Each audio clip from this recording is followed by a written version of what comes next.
গত ৭২ ঘন্টায় বাংলাদেশের রাজনীতিতে সবথেকে আলোচিত যেই টপিক, যমুনা টেলিভিশনের সঞ্চালক রুকসানা আঞ্জুমান নিকোল, ওই যে একটা ভাইরাল সংবাদ উপস্থাপিকা, পানি লাগবে পানি ভাই, পানি লাগবে পানি, মীর মুগ্ধের জন্য তিনি আকুল হয়ে গিয়েছিলেন, তিনি বেকুল হয়ে গিয়েছিলেন। তৎকালীন সময়ে ডলার খেয়ে চমৎকারভাবে সেই গুজবগুলা মার্কেটে ছড়িয়ে দিয়েছিলেন, যার কারণে কিন্তু সংবাদ মাধ্যম জগৎ উত্তপ্ত হয়ে গিয়েছিল এবং সেই তথাকথিত সেই জুলাই জঙ্গি উত্থানের জঙ্গিরা চমৎকারভাবে যমুনা টিভিতে তারা হাইপ পেয়েছিল, ফুটেজ পেয়েছিল হোয়াটএভার। এই রুকসানা আঞ্জুমান নিকোল এদের মতো যারা গণমাধ্যম কর্মী ছিল এবং চ্যানেলের তৃতীয় মাত্রার যে জিল্লুর, না কি যেন একটা নাম, জিল্লুর, হ্যাঁ জিল্লুর, এদের মতো বেহায়ারা সামান্য কিছু ডলারের লোভে বাংলাদেশের স্বাধীনতা সার্বভৌমত্বকে বিকিয়ে দিয়েছে। বাংলাদেশের একটা গণতান্ত্রিক পন্থা নির্বাচিত সরকারকে পতনের জন্য তারা পেছন থেকে ডিপ স্টেট আইএসআই টাকা খেয়ে যে ষড়যন্ত্র করেছে, সেই ষড়যন্ত্রের সুফল আজকে তারা ঠিক টের পাচ্ছে। ৫ আগস্টের পর বাংলাদেশের গণমাধ্যমগুলোতে একাধিক রাজনৈতিক বিশ্লেষক গজিয়ে উঠেছে। এদের মধ্যে অনেকেই ফুটেজ বেশি পাচ্ছে, হাইপ বেশি পাচ্ছে। তাদের কয়েকজনের মধ্যে ব্যারিস্টার ফুয়াদ, ডক্টর জায়েদুর রহমান, আরেক নতুন গজে ওঠা টকশো বিশ্লেষক ব্যারিস্টার শাহরিয়ার। একে আমি কখনো চিনতাম না এবং সে নিজেও স্বীকার করে নিয়েছে সে ৫ আগস্টের পূর্বে কোনো টকশোতে অংশ নেয় নাই। অর্থাৎ ৫ আগস্টের পর নতুন নতুন টকশো বিশ্লেষক আমরা বাংলাদেশের রাজনীতিতে দেখতে পাচ্ছি।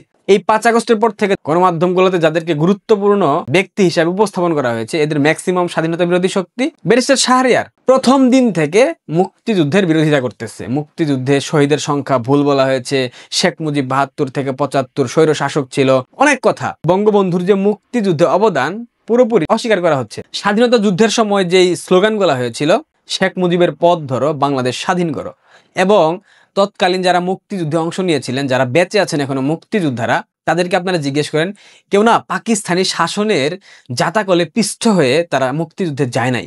এদের মধ্যে অনেকে আছে যারা কিনা শুধুমাত্র মুজিব ভাইয়ের ডাকে মুক্তিযুদ্ধে অংশ নিয়েছিল। মুজিব ভাই, বঙ্গবন্ধু কিন্তু স্বাধীনতার পর বাংলাদেশে এসে বঙ্গবন্ধু হন নাই। বঙ্গবন্ধুর অবদানকে অস্বীকার করা, বঙ্গবন্ধুকে খাটো করা, এই তথাকথিত ব্যারিস্টার ফুয়াদের মতো বাস্টার্ড, ব্যারিস্টার শাহরিয়ার নব্য গজিয়ে ওঠা বাস্টার্ডদের জন্যই রীতিমতো ধর্ষণের মতো পর্যায়ে নিয়ে গেছে মিথ্যাচার করা। স্বাধীনতা যুদ্ধে নাকি ৭,০০০ শহীদ হয়েছিল। এ কথা বললে কোনো সুস্থ স্বাভাবিক মস্তিষ্কের মানুষ সে স্বাভাবিক থাকতে পারবে?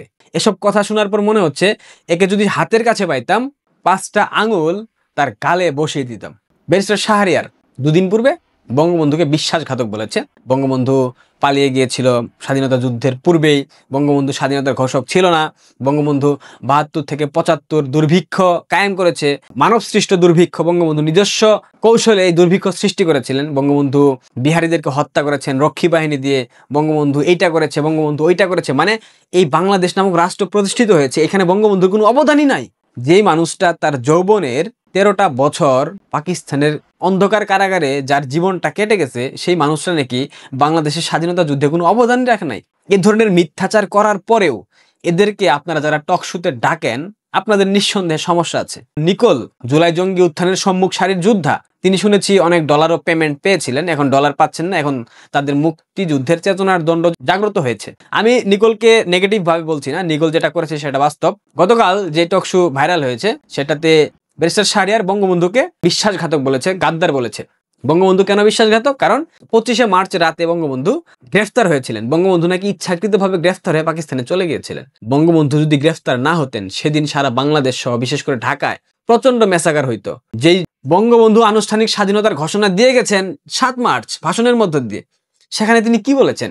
এবারের সংগ্রাম স্বাধীনতার সংগ্রাম, এবারের সংগ্রাম আমাদের মুক্তির সংগ্রাম। রক্ত যখন দিয়েছি, রক্ত আরও দেব, তবু এদেশের মানুষকে মুক্ত করে ছাড়বো ইনশাল্লাহ। এ কথা বলার পরেও কি আপনাদের সন্দেহ থাকতে পারে যে বঙ্গবন্ধু স্বাধীনতার ঘোষণা ৭ মার্চ দেন নাই? ৭ মার্চ তিনি ঘোষণা দিয়ে গেছেন। সেই আনুষ্ঠানিক ঘোষণাপত্র বঙ্গবন্ধুর পক্ষ থেকে জিয়াউর রহমান পাঠ করেছে চট্টগ্রামের কালুরহাট বেতার কেন্দ্র থেকে। জিয়াউর রহমান খোদ বঙ্গবন্ধুকে বঙ্গবন্ধু বলতেন, জাতির পিতা হিসেবে মানতেন। অথচ এই শাহরিয়ার এবং ব্যারিস্টার ফুয়াদ এবং বিএনপির তথাকথিত কতিপয় অ্যাক্টিভিস্ট এরা বলতেছে বঙ্গবন্ধু বিশ্বাসঘাতক। মানুষ অকৃতজ্ঞ হইতে পারে, কিন্তু বাঙালির মতো এত অকৃতজ্ঞ জাতি পৃথিবীর ইতিহাসে আর কোথাও নাই।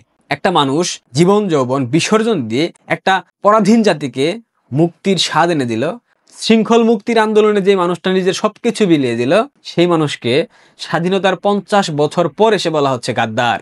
সেই মানুষকে বলা হচ্ছে বিশ্বাসঘাতক। এই টক শোগুলা আমরা ভাইরাল করতেছি, আমরা এটার প্রতিবাদ করতেছি না যে ব্যারিস্টার শাহরিয়ার ব্যারিস্টার ফুয়াদরা এক একটা কুলাঙ্গার।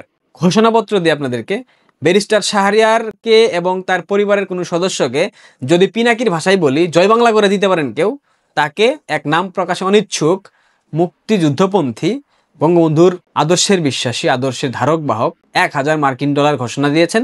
আপনারা যদি কেউ তাকে আবু সাইদ কিংবা জয় বাংলা করে দিতে পারেন, সেই ক্ষেত্রে সেই পুরস্কার পেয়ে যাবেন। আপনারা আমাকে কাইন্ডলি আমার ইনবক্সে মেসেজ করতে পারেন, আমার যে ফেসবুক পেজ আছে আমাকে কমেন্ট করতে পারেন, আমাকে মেইল করতে পারেন, সব কিছু ডেসক্রিপশন বক্সে দেওয়া আছে, কাইন্ডলি আপনারা করতে পারেন। $1000 সময় মতো আপনাদের অ্যাকাউন্টে পৌঁছে যাবে। এদের প্রত্যেকটাকে এভাবে নির্মূল করতে হবে।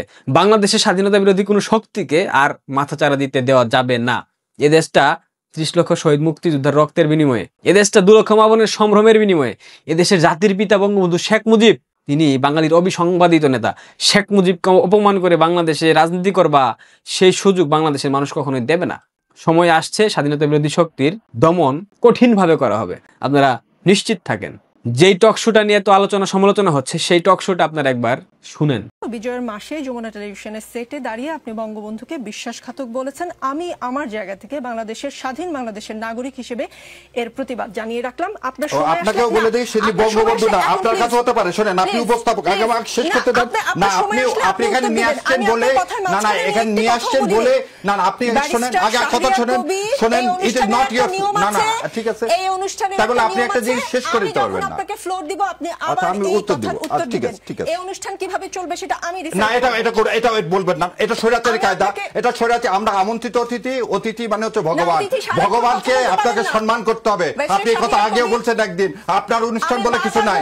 না, আপনার অনুষ্ঠানে আমি আসিনি, আপনি আপনার অনুষ্ঠানে আসছি, আমি আসছি এই 16 কোটি মানুষকে কথা বলার জন্য। না, আমি যমুনা টেলিভিশনে আমন্ত্রণে এসেছি, আপনার অনুষ্ঠানে না। আপনি এটা কথা বলতে পারেন, আপনার অনুষ্ঠান, এটা যমুনার টেলিভিশনের অনুষ্ঠান না। হ্যাঁ, কিন্তু এইভাবে কথা বলবেন না, এইভাবে কথা বলবেন না, সম্মান দিয়ে কথা বলেন। আমি আপনাকে যথেষ্ট সম্মান দিয়ে কথা বলছি, সম্মান দিয়ে কথা বলতেছি যে আপনার অনুষ্ঠান।